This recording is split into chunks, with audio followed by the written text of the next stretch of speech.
clínica, la parte de patología, la parte de exámenes o diagnóstico, estadía y tratamiento. En este caso, los datos que tenemos es que el cáncer de hígado es el sexto en incidencia a nivel mundial y el cuarto en mortalidad. En este gráfico de incidencia se puede ver cómo está a nivel mundial. Hay una distribución bastante dispar. Hay zonas de muy alta incidencia y prevalencia y zonas de muy baja, como vamos a ver en los factores de riesgo, ¿ya? Pero en general es el sexto a nivel mundial en incidencia y el cuarto en mortalidad. Acá en Perú es el puesto número 12 en incidencia y el sexto en mortalidad. Este es el gráfico de incidencia. Y acá el de mortalidad. Igual, las zonas donde tenía mayor incidencia es la de más alta mortalidad, por eso llega hasta el puesto número 4 de mortalidad de neoplasias en el mundo. Y a nivel del Perú es el sexto lugar. ¿Ya? Muy bien. Al igual que en la parte de páncreas, tenemos una clasificación donde el principal tumor de la parte hepática es el carcinoma hepatocelular, 85 a 90% de los casos, como este, por ejemplo. ¿Ya? Esta es una imagen de un carcinoma hepatocelular. 10% es para el colangiocarcinoma intrahepático y menos del 1% para otro tipo de tumores, como el carcinoma hepatocelular fibrolamelar, variantes mixtas, variantes de hepatoblastoma, que son más importantes a nivel pediátrico, ¿ya? Pero al igual que con el carcinoma ductal, vamos a centrarnos ahora con el hepatocelular en este caso. Muy bien. Entonces, el carcinoma hepatocelular, su epidemiología. Como han podido ver, la incidencia varía mucho a nivel mundial.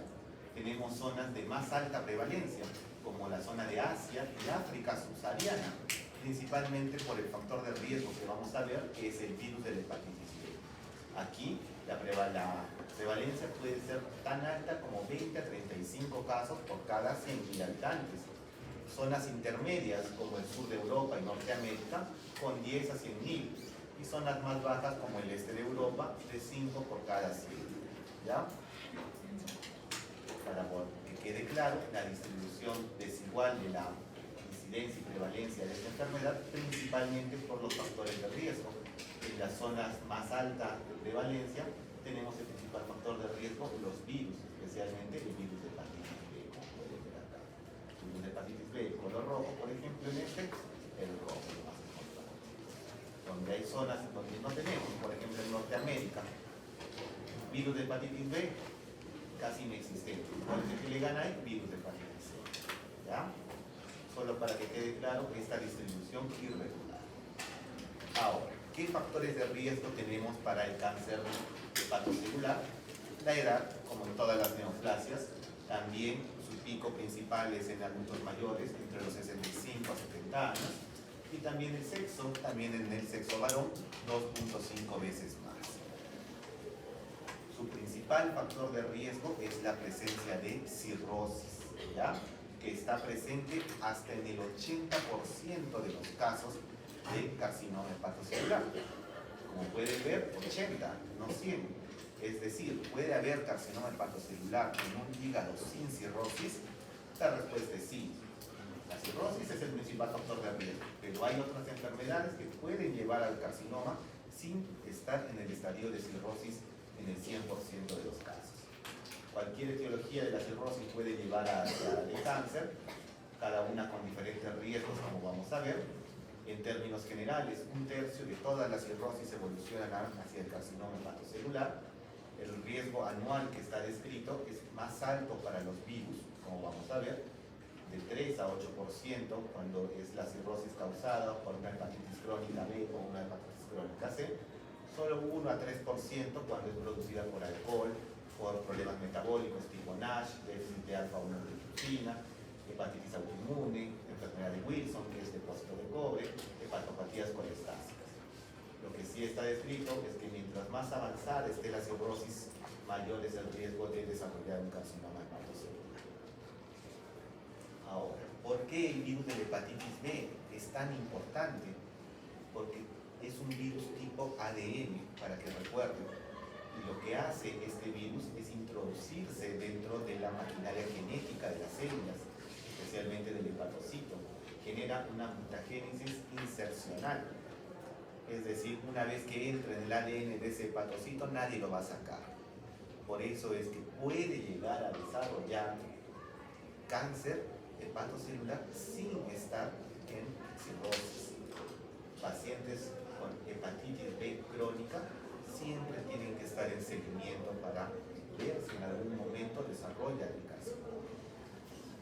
¿Quiénes tienen todavía más riesgo dentro de este grupo? Si son antígeno E positivos, es decir, que están replicando, que tenga alta carga viral y que sea del genotipo C. Son los que dentro de este grupo ya de riesgo tienen mayor riesgo aún. En el caso del virus de la hepatitis C, también puede llegar a generar cáncer sin estar en cirrosis, pero es con un grado de fibrosis un poquito menos de la cirrosis. Desde el grado F3, pueden revisar, son grados de Metavir, de fibrosis que va desde el F1 hasta el F4, el F4 es cirrosis, el F3 es un poco antes, pero desde ese nivel de daño ya puede generarse carcinoma hepatocelular si tenemos el virus de la hepatitis C como la causa del daño hepático, y especialmente en el genotipo 1C. En los pacientes metabólicos con NASH, especialmente si tienen polimorfismos del TNP-LA3, tienen mucho mayor riesgo de desarrollar carcinoma hepatocelular que otros pacientes NASH que no tengan ese polimorfismo. Igual que el virus de la hepatitis B, el NASH no requiere estar en estadio de cirrosis para llegar a generar el carcinoma. ¿Ya? El tabaquismo, otro factor de riesgo como para todos los cánceres, la presencia de aflatoxina B1, que es una toxina producida por un hongo que genera mutación directa del P53. Y este es uno nuevo que están describiéndose, el virus adeno asociado tipo 2, que también es un factor de riesgo para el desarrollo del cáncer hepatocelular. ¿Ya? Lo que sí está en estudio actualmente, a diferencia del cáncer de páncreas, donde teníamos ya asociaciones genéticas claras con el BRCA, con los Peux-Jäger, por ejemplo, tenemos que los polimorfismos específicos en este tipo de cáncer aún están en estudio.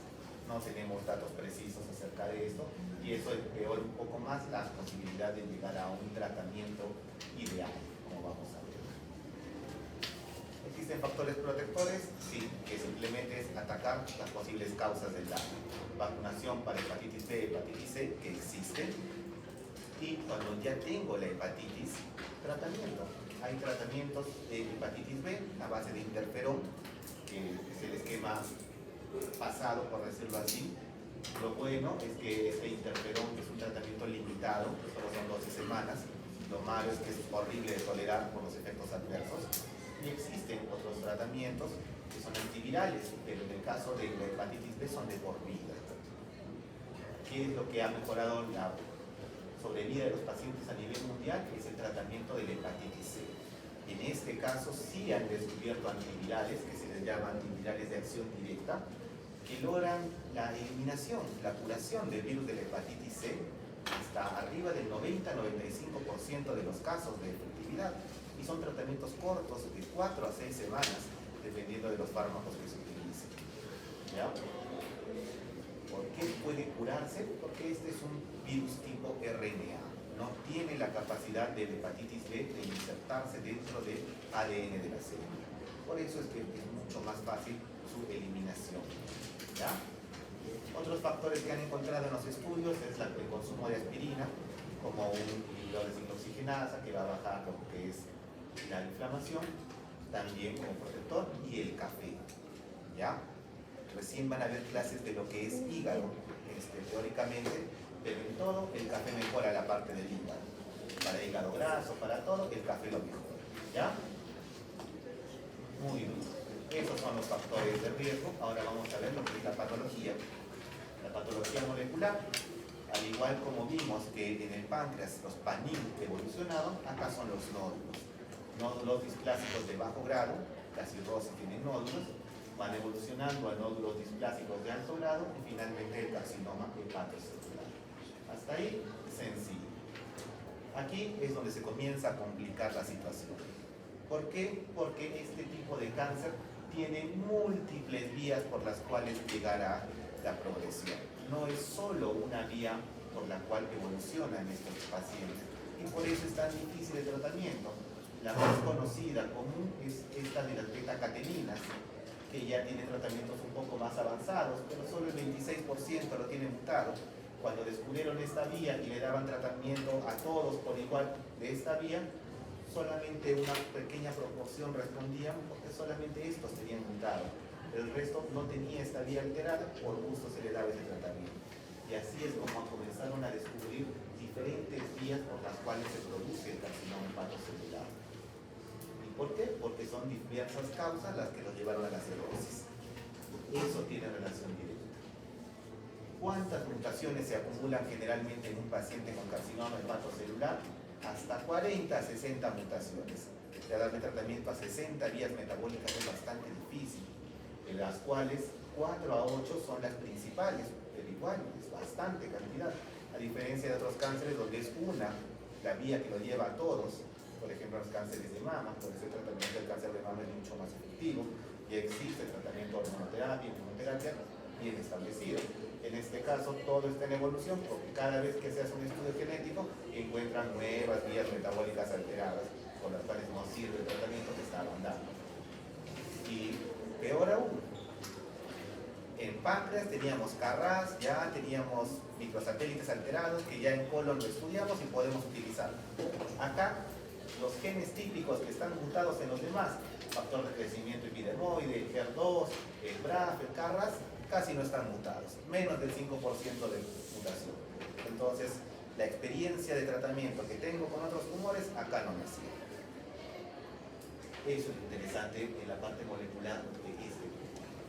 Como pueden ver acá, el TER es uno de los más mutados, más del 50%. La vía clásica de la beta-catenina en 26 y el P53 en 27 son los que tienen que recordar principalmente. ¿Ya? Ahora, ¿por qué hay tantas vías por las cuales evolucionan estos nódulos hasta el cáncer? Porque la causa que lo llevó a la cirrosis afecta diferentes vías. Por ejemplo, el de la hepatitis B actúa sobre la vía de la telomerasa. El alcohol y la hepatitis C actúan sobre la catenina. La aflatoxina directamente sobre el P53. Por eso es una enfermedad en la que tengo que saber qué es lo que lo desencadenó para pensar en base a eso por cuál vía puedo iniciar su tratamiento. En base a todos estos estudios moleculares es que se han creado clasificaciones. Tenemos esta, donde lo clasifican como proliferativo y no proliferativo, donde la mitad de los tumores caen en cada lado. La proliferativa, donde hay activaciones del RAS, la vía del mTOR y los factores de crecimiento tipo insulínicos. Hay amplificación de este factor de crecimiento fibroblástico. Esta vía generalmente es la del virus de la hepatitis B. Estos pacientes tienen alto un marcador tumoral que utilizamos, que es la alfa-fetoproteína, y tienen un mal pronóstico, porque son tumores agresivos, rápido crecimiento, ¿ya? Y las formas no proliferativas, donde generalmente son mutaciones de las beta-cateninas que tienen un mejor pronóstico. Este es uno. Después crearon otra, en base a las biopsias, si es del tipo inmune o el tipo inmunoexcluido. El tipo inmune, 25% de tumores, y el inmune excluido, 75%.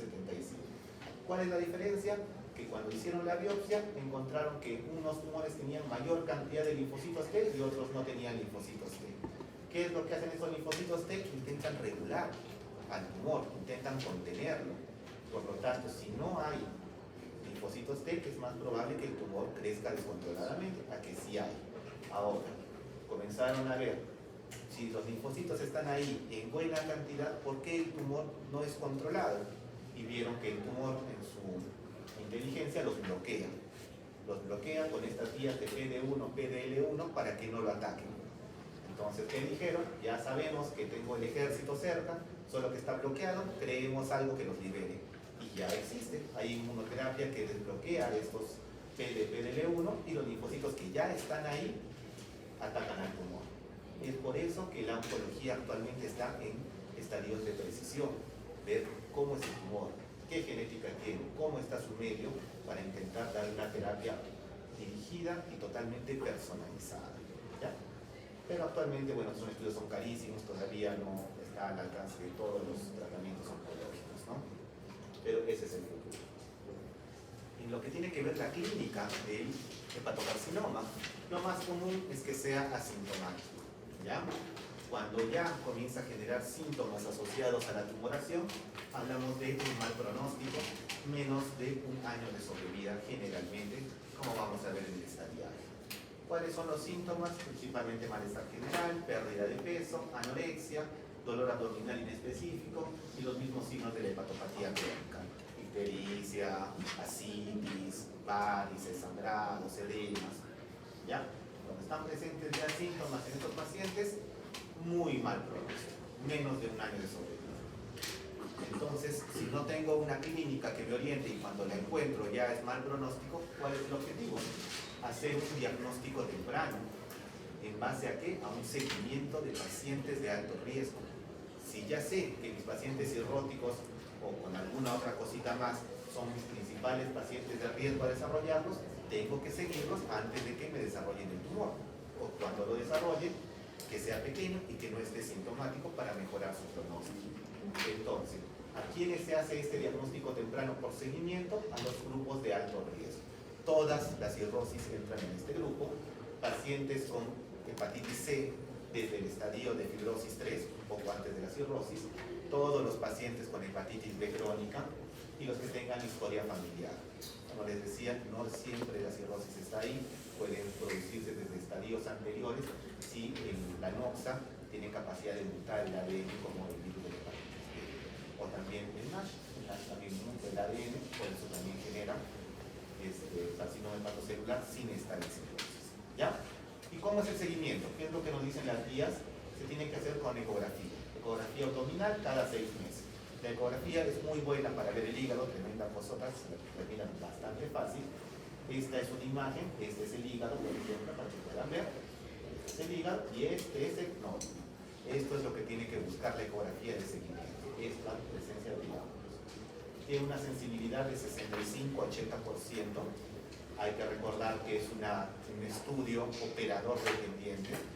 Entonces depende mucho de la persona que lo haga, si sabe ubicar, sabe ver nódulos y qué tan óptimo sea su equipo en resolución para ver nódulos más o menos pequeños. ¿Ya? Es una técnica operador dependiente. Por eso su sensibilidad puede ser tan baja como 65. Pero una vez que encuentra algo, su especificidad puede ser encima del 90%. Por eso es que se utiliza como técnica de seguimiento. Hay estudios donde le quisieron añadir la alfa-fetoproteína como marcador tumoral para incrementar la posibilidad de detectar lesiones iniciales. En algunos aumentó solo 8%, otros 30%, porque como vamos a ver ahora, la alfa-fetoproteína no se eleva en todos los tumores y casi ningún carcinoma hepatocelular temprano, o sea, cuando son nódulos pequeños, lo eleva. Por eso es que añadirlo no mejoró sustancialmente el resultado. Lo que sí está recomendado es una ecografía abdominal con un operador que tenga experiencia en evaluar nódulos. Hicieron otro estudio, ya no vamos a hacerlo cada 6 meses. Cada año aumentó la mortalidad, que sea más corto. 3 meses no logró encontrar mayor tasa de detección.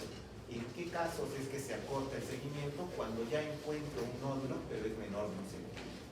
Cuando es bastante pequeñito y quiero hacerle seguimiento, porque no voy a poder ingresar con una biopsia, agarrar una lesión de 2 milímetros, a veces 3 milímetros, se hace seguimiento y acorto el seguimiento a 3 meses.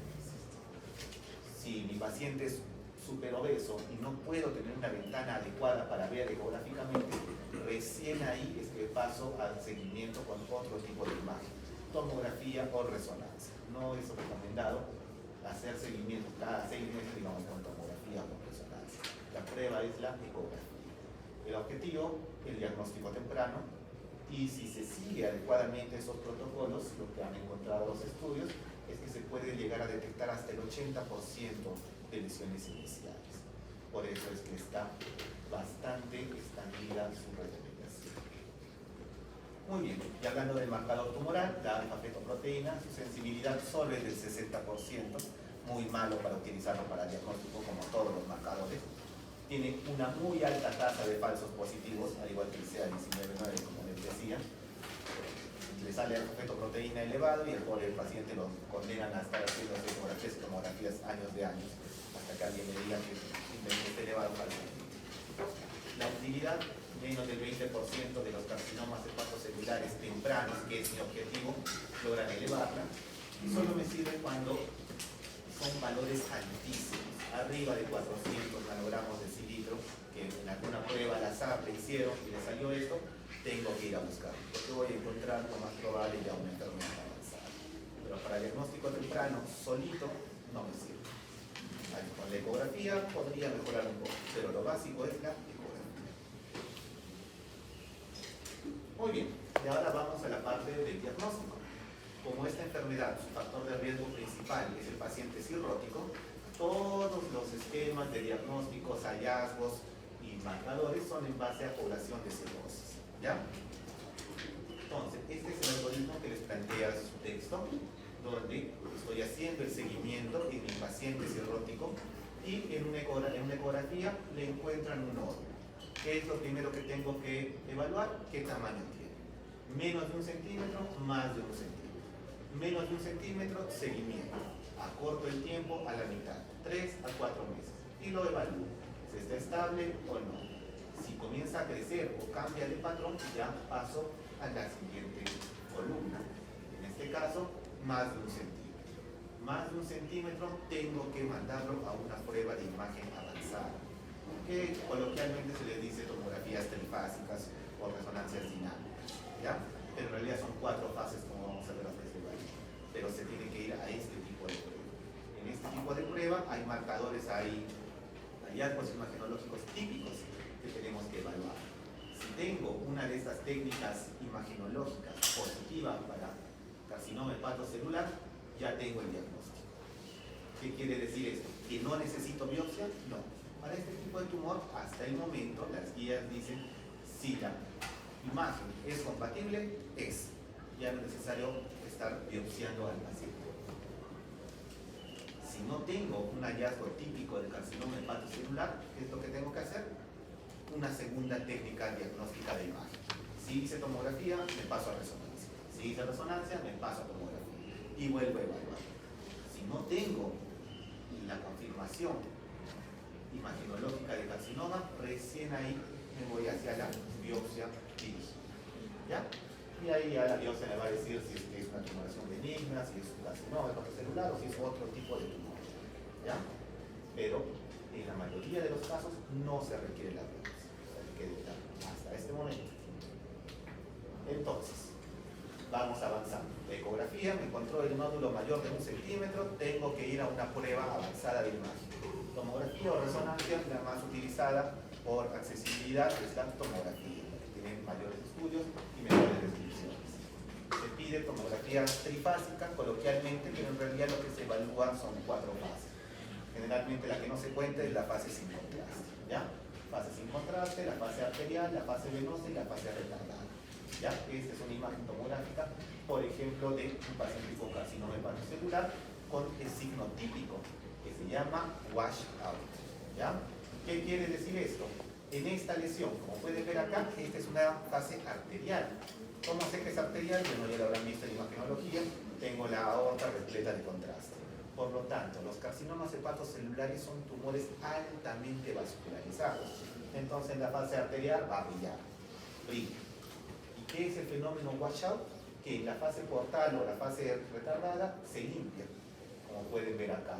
Ya no estoy en la fase arterial y desaparece. Si yo viera esto con una visión rápida, ni lo miraría. Pero lo que se evalúa es esto. En esta brilla y en esta se limpió. Por eso se le llama el washout. ¿Ya? Esto es típico. La especificidad llega a ser hasta del 100%. Por eso es que si encuentran este comportamiento del nódulo en el estudio dinámico, el diagnóstico está hecho. Ya no es necesario la biopsia. Pero hay tumoraciones que no se comportan pues, típicamente, ¿no? A veces llenan el arterial, pero en la fase retardada limpian a la mitad, o no captan mucho, o tienen un anillo, pueden tener otros hallazgos. Para eso es que se creó esta clasificación que se llama BRAF. Así como el BRAF de cáncer de mama, esto es de la parte del hígado. Dan la probabilidad de que esta imagen sea de un tumor benigno un carcinoma hepatocelular o otro tipo de NM hepático. ¿Qué grados tienen? Del 1 al 5. Mientras más alto sea el grado, mayor posibilidad de que sea un carcinoma hepatocelular. El tipo 5 ya es el washout, que es el típico. Y cuando colocan en la clasificación LIRADS-M, es que el comportamiento de la lesión no es de un hepatocelular, pero probablemente sea otro tipo de cáncer maligno. O sea, otro tipo de tumoración maligna, de tumoración maligna. Eso significa la M cuando informan un LIRADS-M. ¿Ya? Muy bien. Y ahora, tuve 2 pruebas, no me salió nada, no llego a la conclusión, biopsia. ¿En qué pacientes se utiliza la biopsia? En pacientes que estoy estudiando un nódulo y no tienen cirrosis.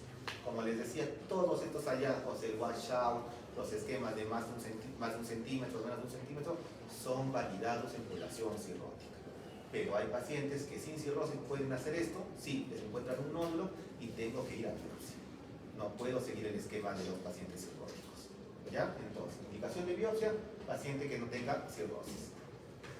¿Qué otra indicación más tiene? Cuando tengo 2 pruebas diagnósticas en mi cirrótico y no son concluyentes, como les decía. Biopsia. Y actualmente, al igual que en todos los tumores, los estudios quieren ir hacia la oncología de precisión. Entonces, como que quieren cambiar esta norma de no biopsiarlos y hacer el diagnóstico por imágenes a obtener siempre un tejido para precisar el tratamiento. ¿Ya? ¿Cuál es lo malo de biopsiar estas tumoraciones? Como les decía, son muy vascularizadas. La posibilidad de sangrado es bastante alta. Y al ser una tumoración de rápido crecimiento proliferativo, en la mitad de los casos, el riesgo de siembra solo por la aguja, de haber introducido la aguja, y voy a sembrar todas las células malignas en el camino, también es otra complicación que se tiene que evaluar. ¿Qué sensibilidad tiene la biopsia integral de un nódulo? En general de 70 a 90%, pero en lesiones pequeñas, entre 1 a 2 centímetros, baja muchísimo, menos del 50%. Por eso es que en las lesiones menores de 1 centímetro ni se les da la posibilidad por biopsia, porque el rendimiento es malísimo. Tenemos que hacer un poco de seguimiento. Una biopsia negativa no excluye el carcinoma hepatocelular, porque su sensibilidad no llega a ser del 100%. ¿Se puede repetir? Sí, se puede repetir una segunda toma. ¿Qué más puedo hacer para mejorar mi rendimiento diagnóstico? Ahora existen tinciones específicas que intentan ver todas las cascadas de mutaciones que hemos visto en la parte molecular, que nos va a ayudar un poco con el diagnóstico, como pueden ver acá. Muy bien, una vez que ya tengo mi diagnóstico de carcinoma hepatocelular por imagen o por biopsia, tengo que ir al estadiaje. Acá no se utiliza el TNM, porque la gran mayoría de estos pacientes son pacientes que tienen 2 enfermedades sexuales. Tienen cirrosis y aparte tienen cáncer. Entonces se les tuvo que crear una clasificación especial que se llama clasificación de Barcelona, donde se tiene la clasificación en base al tumor, como todas las demás, pero aparte de la disfunción hepática y de los síntomas que tiene el paciente. Y se categorizan en 5. Estadio muy temprano, estadio temprano, estadio intermedio, estadio avanzado y estadio final. O sea, este paciente lo tengo que evaluar las 3 cosas para decidir en qué estadio estoy.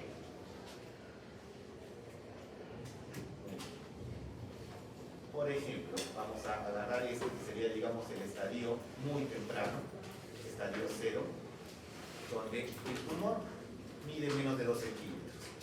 La disfunción hepática está conservada la función.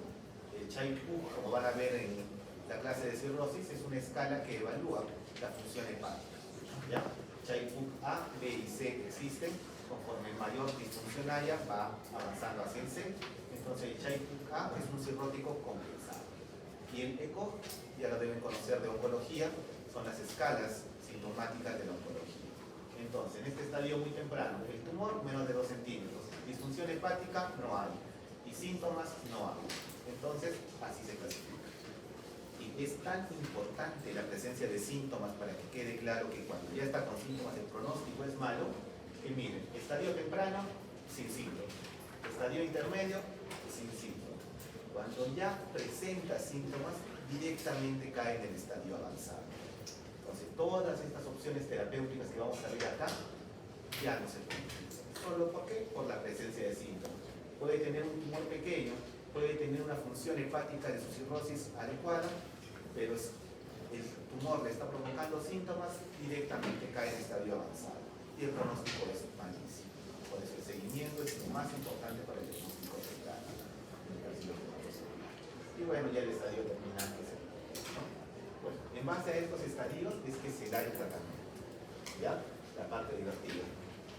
Esta es la clasificación de Barcelona, en base a la cual se hace el tratamiento. En los estadios muy tempranos, el tratamiento puede llegar a ser curativo.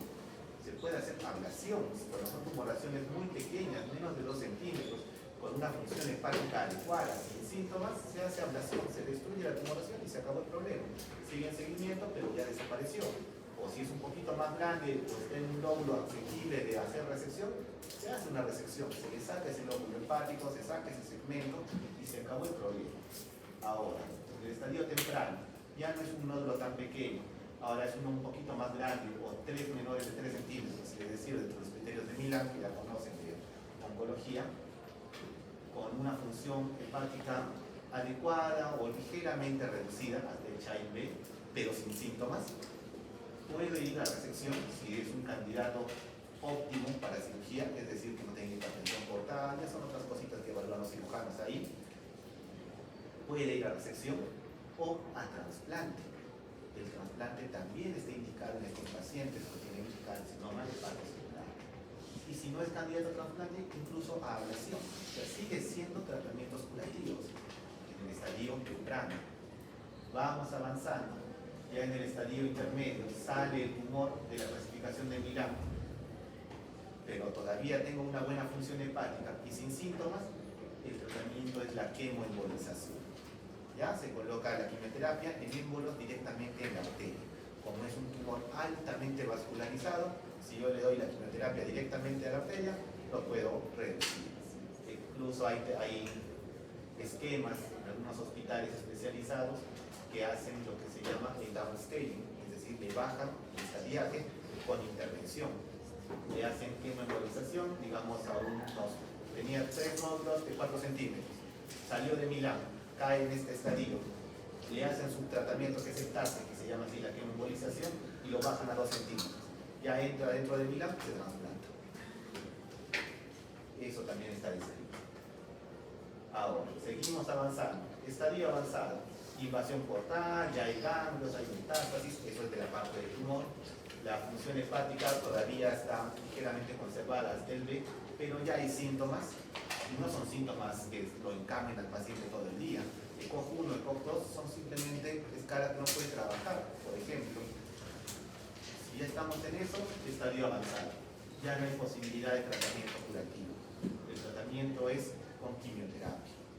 La primera línea, actualmente, esto sí está actualizado de su libro, es esta combinación. Atezo-beva se le llama, atezolizumab y bevacizumab, que son anticuerpos monoclonales que van contra los factores de crecimiento generalmente de los vasos sanguíneos.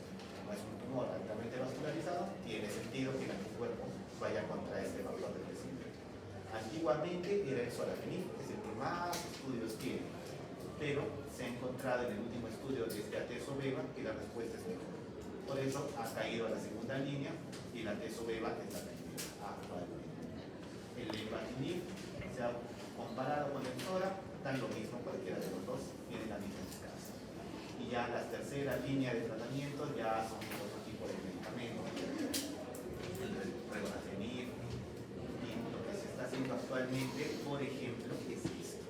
Si ven acá, nivolumab, ipilimumab, pembrolizumab son anticuerpos que van a actuar a nivel de los linfocitos, es decir, liberando este bloqueo del PDL que les decía. PDL1 lo libera y pueden los linfocitos atacar.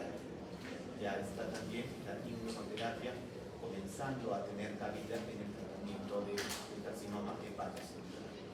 Y bueno, el estadio terminal, ya el tumor no interesa mucho, simplemente ya es una cirrosis en estadio C o con síntomas discapacitantes, simplemente soporte. ya no va a tolerar ni tratamiento sistémico, ni termoembolización, ni ablación por radiofrecuencia, ni trasplante, ni resección, ni nada. ¿Ya? Por eso es tan importante cuando ya está con síntomas de pronóstico malísimo. Bien, eso sería todo.